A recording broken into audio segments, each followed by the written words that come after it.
स्वागत है एक बार फिर आपका आपके अपने चैनल श्रुति कोश में। और हम बात कर रहे थे दोस्तों मौर्य एवं गुप्तकालीन भारत की।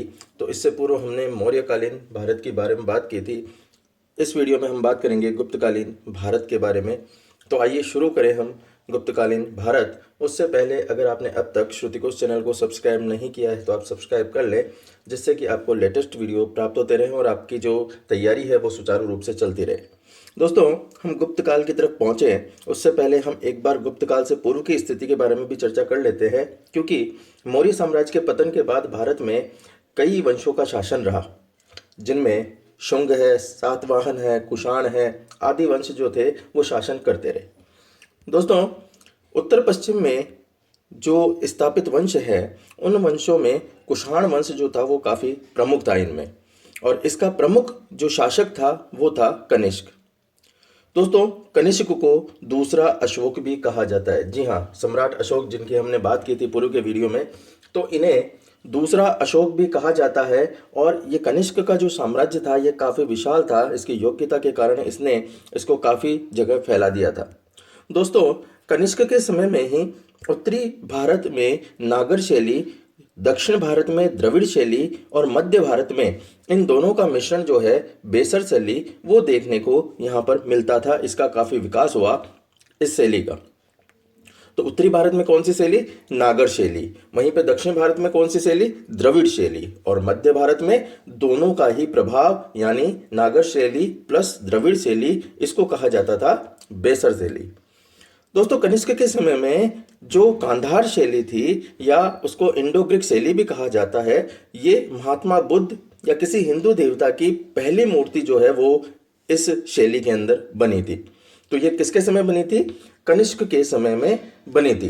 कनिष्क के समय में सिल्क मार्ग का भी प्रतिपादन हुआ था, और कनिष्क के जो राज्य वेद थे उनका नाम था दोस्तों चरक। जी हाँ, चरक जो थे वो कनिष्क के समय के अंदर ही इनके राजवेद के रूप में जाने जाते थे। कनिष्क की राजधानी पेशावर या पुरुषपुर या पुष्कलावती थी, और कनिष्क के द्वारा ही अपने राज्य अभिषेक के समय 78 ईस्वी में शक संवत जो है वो चलाया गया था। और ये शक संवत जो है वो 1957 में भारत सरकार के द्वारा राष्ट्रीय संवत के रूप में स्वीकार किया गया।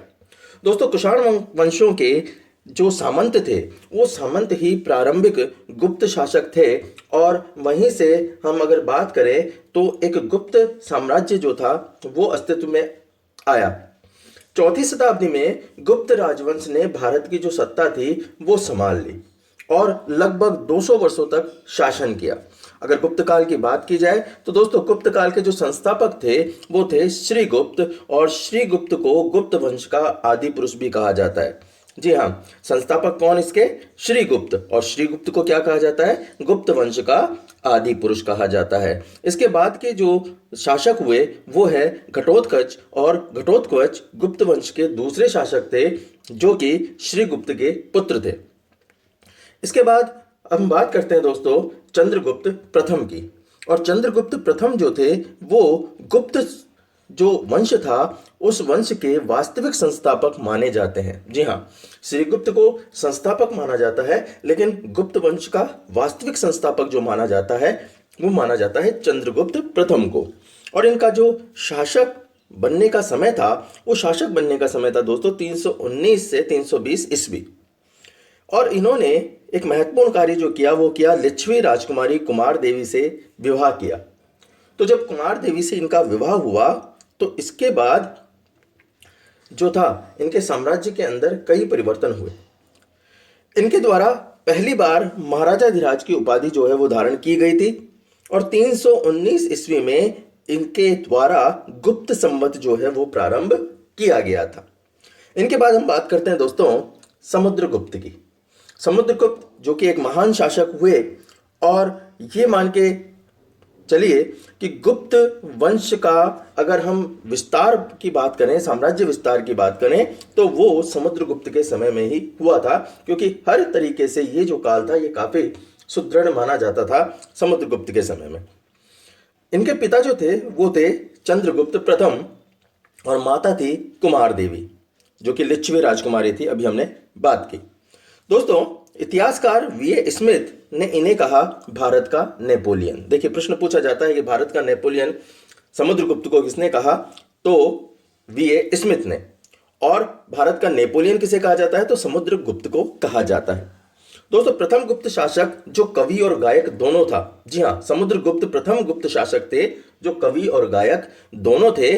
और इनको शौक था दोस्तों वीणा वादन का, वीणा बजाने का इनको शौक था। कई मुद्राओं के ऊपर जो समुद्रगुप्त के द्वारा चलाई गई थी, उन वीणाओं के ऊपर समुद्रगुप्त वीणा बजाते हुए, उन मुद्राओं के ऊपर समुद्रगुप्त जो है वीणा बजाते हुए नजर आते हैं।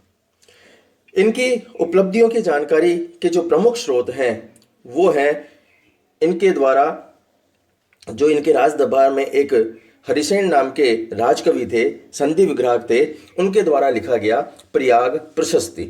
जी हाँ, इनकी उपलब्धियों की जानकारी कहाँ मिलती है, उपलब्धियों की जानकारी का प्रमुख स्रोत है राजकवि और संधि विग्राहक पद पर कार्यरत हरिसेन के द्वारा लिखित प्रयाग प्रशस्ति के अंदर ये जानकारी दोस्तों मिलती है। अब समुद्रगुप्त जी के द्वारा कुछ उपाधियां भी धारण की गई थी, और इन उपाधियों के अंदर देखिए कौन कौन सी उपाधियां थी। धर्म प्रचारक बंधु इन्हें कहा जाता था, कवि राजा की इन्होंने उपाधि धारण की थी। इसके अलावा शास्त्र तत्वार्थु ऋतु इन्होंने धारण की थी। 100 युद्धों का विजेता भी इसको कहा जाता था। तो इस प्रकार कई इन्होंने उपाधियां धारण की थी अपने शासनकाल के दौरान। दोस्तों, समुद्रगुप्त ने भारत के विशाल भूभाग को जीतकर अश्वमेध यज्ञ किया था, और उसकी स्मृति में ही अश्व के चित्र से अंकित जो सोने की सिक्के हैं वो भी इनके द्वारा चलाए गए थे। तो समुद्रगुप्त के द्वारा कौन से सिक्के चलाए गए, जिनके ऊपर अश्व का चित्र जो था अंकित था। और ये क्यों चलाए, क्योंकि अश्वमेध यज्ञ किया था, उसकी स्मृति के अंदर ये सिक्के जो है वो चलाए गए थे। अब बात करते हैं समुद्रगुप्त की कुछ उपलब्धियों की। देखिए, समुद्रगुप्त ने जब अपना शासन किया तो शासन काल के दौरान कई जगह उन्होंने आक्रमण किए और अपने साम्राज्य का विस्तार किया। तो समुद्रगुप्त का जो आर्यावर्त पर आक्रमण था वो भी काफी प्रसिद्ध था, क्योंकि समुद्रगुप्त ने सर्वप्रथम मगध के आसपास के आर्यावर्त के जो राज्य थे, लगभग 9 राज्य ये बताए जाते हैं, जिन पर आक्रमण करके उन पर प्रत्यक्ष शासन करना इन्होंने प्रारंभ कर दिया था। और इनके प्रति प्रबोध रण की जो नीति थी, प्रसबोध रण की नीति इन्होंने अपनाई इस आर्यावर्त पर आक्रमण करने के लिए। उसके बाद हम बात करते हैं आठविक राज्यों की। दोस्तों, आठविक राज्यों पर जब इन्होंने आक्रमण किया तो ये जो राज्य थे ये आर्यावर्त और दक्षिणापथ के राज्यों के मध्य स्थित थे, और दक्षिणापथ के राज्यों को विजित करने के लिए इन राज्यों को विजित करना आवश्यक था। ये कहा जाता था कि जब तक आठविक राज्यों पर जो है विजय प्राप्त नहीं कर ली जाती, तब तक आर्यावर्त और दक्षिणापथ के राज्य जो थे वो दक्षिणापथ के राज्यों को विजित करना संभव नहीं था। इसीलिए इन्होंने ये आठविक राज्यों को विजय किया, और इनके प्रति जो नीति अपनाई थी उसको कहा जाता है धर्म विजय की नीति, जिसे परिचारक नीति भी कहा जाता है। तो इस नीति के आधार पर इन्होंने आठविक राज्यों पर आक्रमण किया और उन्हें विजित किया। दोस्तों, समुद्रगुप्त की जो दक्षिण की नीति थी वो दक्षिण की नीति क्या थी, समुद्रगुप्त ने आर्यावर्त और आठविक राज्यों को विजित करने के बाद दक्षिणापथ के राज्यों को विजित करने के लिए एक नीति बनाई जो थी मोक्षानुग्रह की नीति। दोस्तों, इस मोक्षानुग्रह की जो नीति थी इसमें 3 प्रकार की नीतियां इन्होंने काम में ली थी। एक नीति तो क्या काम में ली थी कि मोक्ष की नीति। मोक्ष की नीति क्या थी कि शत्रु को विजित करके उसे मुक्त करना, ये मोक्ष नीति के अंतर्गत आता था। वहीं पर ग्रहण नीति थी इसके अंतर्गत, जिसमें शत्रु पर अपना अधिकार स्थापित कर लिया जाता था। और जो अनुग्रह की नीति थी, उस अनुग्रह की नीति के अंदर शत्रु को उसका राज्य लौटाकर उस पर दया कर दी जाती थी। तो इस प्रकार मोक्षानुग्रह के अंदर ये 3 प्रकार की जो नीतियां हैं वो समुद्रगुप्त के द्वारा दक्षिण नीति के आधार पर दक्षिण के राज्यों को विजित करने के लिए ये की गई थी। दोस्तों, समुद्रगुप्त के द्वारा जो राज चिन्ह चलाया गया था वो था गरुड़। गरुड़ राज चिन्ह समुद्रगुप्त का राज चिन्ह था, और कई जो मुद्राएं थी उनके ऊपर गरुड़ का चिन्ह विद्यमान था। इससे ये पता चलता है दोस्तों कि गरुड़ किसका वाहन, विष्णु का, इसलिए ये विष्णु के उपासक जो है वो माने जा सकते हैं। दोस्तों, इन्हीं के समय में लंका के जो शासक थे मेघवर्ण, उन मेघवर्ण ने समुद्रगुप्त से बोध गया में बोध विहार के निर्माण की अनुमति मांगी थी। तो जो बोध गया में बोध विहार बना था वो बोध विहार वर्तमान में महाबोधि संधारम कहलाता है। इन्हीं के समय एक बौद्ध विद्वान हुए जिनका नाम है वसुबंधु। और ये जो वसुबंधु थे, इन वसुबंधुओं ने समुद्रगुप्त की धर्म सहिष्णुता की प्रशंसा की है। दोस्तों, एक शब्द आया जिसकी हमने बात की थी अभी, प्रयाग प्रशस्ति। जिस प्रयाग प्रशस्ति को इलाहाबाद प्रशस्ति भी कहा जाता है, इलाहाबाद लेख भी कहा जाता है, एक बार उसके बारे में भी हम चर्चा कर लेते हैं। दोस्तों, ये जो प्रयाग प्रशस्ति थी, ये प्रयाग प्रशस्ति पाषाण पर खुदी समुद्रगुप्त की आत्मकथा इसके अंदर चित्रित है। और इसके अंदर जो है अकबर द्वारा इसको कौशाम्बी से इलाहाबाद में स्थापित करवाया गया था। इसकी जो ऊंचाई है प्रयाग प्रशस्ति की, वो है 35 फुट। 35 फुट इसकी ऊंचाई है। और इसके अंदर शिव का प्रथम बार उल्लेख किया गया है। इसकी जो भाषा है वो भाषा है दोस्तों इसकी संस्कृत, और लिपि है इसकी गुप्तकालीन ब्राह्मी लिपि। इसकी जो शैली है वो है चंपू शैली। चंपू शैली का कई बार प्रश्न पूछा जा चुका है दोस्तों कि प्रयाग प्रशस्ति के अंदर कौन सी शैली विद्यमान है, तो चंपू शैली के अंदर है। और चंपू शैली का मतलब क्या, कि इसमें गद्य और पद्य दोनों ही विषयों का समावेश है। और इसके रचनाकार, अभी हमने बात की थी, हरिशेन जो है इसके रचनाकार हुए। तो अब ये थी बात समुद्रगुप्त की। और समुद्रगुप्त के बाद जो शासक बने उनका नाम है दोस्तों चंद्रगुप्त द्वितीय। चंद्रगुप्त द्वितीय जो है समुद्रगुप्त के बाद शासक बने। समुद्रगुप्त इनके पिता, और इनके जो भाई थे वो थे रामगुप्त। देखिए, रामगुप्त जो थे वो चंद्रगुप्त द्वितीय से बड़े थे, लेकिन रामगुप्त को शासन मिलने के बाद भी वह शासन को नहीं संभाल पाए, जिसके कारण चंद्रगुप्त द्वितीय के पास जो शासन था वो उन्होंने ले लिया। और ये 375 से 414 ईस्वी तक इनका शासन काल रहा। दोस्तों, चंद्रगुप्त द्वितीय ने नाग दशक की पुत्री कुबेर नागा से विवाह किया था। और इन्होंने अपनी पुत्री का विवाह जो है वो वाकाटक वंशी शासक रुद्रदामन सेकंड के साथ किया, द्वितीय के साथ किया। इन्होंने भी उपाधियां धारण की, और इनकी जो उपाधियां थी वो थी विक्रमादित्य और शकारी। शकों पर इन्होंने विजय प्राप्त की, इसलिए इन्होंने ये उपाधि धारण की शकारी। दोस्तों, चंद्रगुप्त द्वितीय की अगर उपलब्धियों की बात की जाए तो इनकी उपलब्धियों की जानकारी जो मिलती है, उनका सबसे प्रामाणिक जो स्रोत माना जाता है वो है मेहरौली स्तंभ अभिलेख। और ये मेहरौली स्तंभ अभिलेख कहाँ स्थित है, दिल्ली के अंदर स्थित है। दोस्तों, उदयगिरी शिलालेख से चंद्रगुप्त द्वितीय और शकों के बीच के संघर्ष की जानकारी मिलती है। तो कौन से शिलालेख से मिलती है, उदयगिरी शिलालेख से चंद्रगुप्त द्वितीय और इसका जो शकों के साथ युद्ध हुआ था, संघर्ष हुआ था, उसके बारे में जानकारी मिलती है। यहाँ पे इनका जो शासनकाल था वो संस्कृत साहित्य का अभिजात्य युग माना जाता है। दोस्तों, संस्कृत साहित्य का अभिजात्य युग किसका शासनकाल माना जाता है, ये चंद्रगुप्त द्वितीय का शासनकाल माना जाता है, क्योंकि इनके काल था, इस काल के अंदर, इस शासन काल के अंदर कई जो विद्वान थे वो इनके आश्रयदाता, इन्होंने विद्वानों को दिया हुआ था। और ताम्रलिप्ति और भरोच जो थे इनके समय के प्रसिद्ध बंदरगाह जो है वो माने जाते हैं। चीनी यात्री जो फाहियान था, वो चीनी यात्री फाहियान भी चंद्रगुप्त द्वितीय के शासनकाल में ही भारत आया था। और ये जो फाहियान थे, ये थे कौन दोस्तों, ये फाहियान थे चीन के वुंगवंग में इनका जन्म हुआ था। बौद्ध धर्म के ये अनुयायी थे और भारत में आने वाले ये प्रथम चीनी यात्री थे। दोस्तों, इनके द्वारा पुस्तकें जो लिखी गई वो थी फोकू की, इसकी एक पुस्तक, और दूसरी पुस्तक का नाम था इनके सिलोन की यात्रा। दोस्तों, इन्होंने अपनी पुस्तक के अंदर लिखा था कि पाटलिपुत्र में जो अशोक के राजप्रसाद हैं वो राजप्रसाद किसके समान माना था, उनको देखकर इसने कहा था कि मानो ये राजप्रसाद जो है वो देवताओं द्वारा निर्मित है। ये फाहियान के द्वारा कहा गया था अशोक के महलों को देखकर। इन्होंने चंद्रगुप्त द्वितीय के लिए भी एक बात कही, और चंद्रगुप्त द्वितीय के लिए इन्होंने क्या कहा, चंद्रगुप्त द्वितीय के लिए इन्होंने कहा कि चंद्रगुप्त द्वितीय की जो प्रजा है वो सुखी है, और राजा न तो शारीरिक दंड देता है न ही प्राण दंड देता है।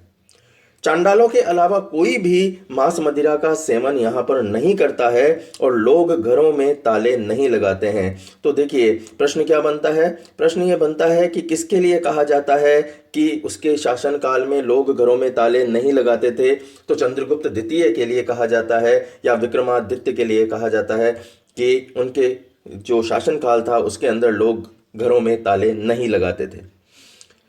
इसके बाद हम बात करते हैं दोस्तों विक्रमादित्य के दरबार के नवरत्नों की। विक्रमादित्य के दरबार के अंदर, क्योंकि वह विद्वानों का आश्रयदाता था, स्वयं भी विद्वान था, तो उसके दरबार के अंदर 9 जो थे विद्वान थे, विद्वानों की मंडली थी। और ये विद्वान कौन कौन थे? ये थे दोस्तों अमर सिंह, वररुचि, कालिदास, शंकु, वराह मिहिर, धन्वंतरी, बेताल भट्ट, शपणक और घटक पर। तो ये 9 जो व्यक्ति थे ये विक्रमादित्य के नवरत्न कहलाते हैं। दोस्तों एक ट्रिक के माध्यम से मैंने यहाँ पे इनको बताने का आपको प्रयास किया है कि अगर ये ट्रिक आप याद करते हैं कि अवकाश अवकाश वद बेशक घटे, अवकाश वद बेशक घटे, तो ये अवकाश वद बेशक घटे अगर आप याद करते हैं तो आपको याद हो जाएगा कि ऐसे अमर सिंह, वैसे वरुचि, का से कालिदास, श से शंकु, व से वराहमिहिर, ध से धन्वंतरी, बे से बेताल भट्ट, श से शक से शपणक और घटे से घटक पर। तो ये इस प्रकार आपको 9 जो नवरत्न हैं वो याद हो जाएंगे। प्रश्न पूछा जाता है कि निम्न में से विक्रमादित्य के दरबार में कौन सा शामिल नहीं था, कौन नहीं था? तो आपको 4 दे दिए जाएंगे जिनमें से 3 ये होंगे और 1 कोई और होगा। तो इस प्रकार प्रश्न जो है वो पूछा आपको जा सकता है। तो चंद्रगुप्त द्वितीय का काल जो है वो प्रजा के लिए सुखमय और संपन्नता भरा हुआ था। गुप्त काल में प्रजा सुखी थी और राजा दयावान थे, धन वैभव की कोई यहाँ पर कमी नहीं थी, चारों ओर समृद्धि और उन्नति का बोलबाला था और सोने के सिक्के जो है प्रचलन में थे। इस काल में कला और साहित्य के क्षेत्र में भी काफी प्रगति हुई और इसीलिए गुप्त वंश का जो शासनकाल था उस शासनकाल को भारतीय इतिहास में स्वर्ण युग भी कहा जाता है दोस्तों। तो इस प्रकार ये जो काल था हमारा, ये गुप्त काल के बारे में जानकारी हमें देता है। कई जानकारियां हमने यहाँ पे देखी। गुप्त वंश के स्थापना की बात करी हमने समुद्रगुप्त की बात करी, हमने चंद्रगुप्त प्रथम की बात करी, हमने चंद्रगुप्त द्वितीय की बात करी। तो ये आपकी कक्षा 6 से जुड़ा हुआ टॉपिक था जिसके अंदर ये महत्वपूर्ण सूचनाएं जो हमें मिलती है गुप्त काल से जुड़ी हुई। तो इस वीडियो में इतना ही। आशा है आपको वीडियो पसंद आया होगा और अगर पसंद आया तो आप इसे शेयर कर सकते हैं, लाइक कर सकते हैं और अपने दोस्तों को ज़्यादा से ज़्यादा कह सकते हैं कि आप श्रुतिकोश चैनल को सब्सक्राइब करें जिससे उनकी भी तैयारी हो सके। धन्यवाद दोस्तों, आपका दिन शुभ हो।